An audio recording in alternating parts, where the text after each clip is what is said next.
کچھ لوگ کہتے ہیں کہ تقویٰ صرف دل میں ہوتا ہے، داڑھی رکھنا کوئی ضروری نہیں ہوتا۔ مہربانی رہنمائی فرمائیں۔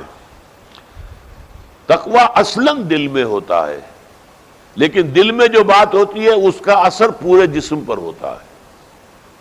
اگر دل میں تقویٰ ہے تو داڑھی بھی رکھے گا انسان، اس لیے کہ حضور صلی اللہ علیہ وسلم نے حکم دیا اس کا، کیونکہ حکم دیا ہے۔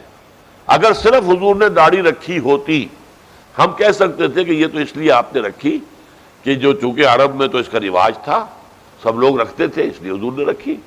جیسے حضور تہبند باندھتے تھے، شلوار آپ کی خدمت میں پیش کی گئی ہدیتاً، ایرانی شلوار، آپ نے تعریف کی اس کی کہ یہ اچھا لباس ہے، یہ ساتر ہے زیادہ، یعنی تہبند میں تو آدمی کا امکان ہوتا ہے رات کو سویا ہوا ننگا ہو جائے، لیکن شلوار میں ظاہر بات ہے ننگا تو نہیں ہوگا نا، تو یہ زیادہ ساتر ہے، جسم کو ڈھانپنے میں یہ زیادہ مفید ہے، زیادہ صحیح۔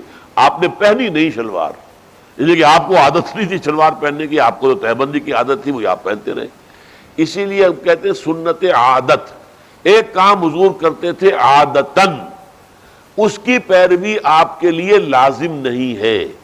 اگر کریں گے تو ثواب ملے گا کہ حضور کی محبت کی وجہ سے آپ عادتاً بھی وہ چیزیں اختیار کر رہے ہیں جو حضور عادتاً کرتے تھے، لیکن لازم نہیں ہے۔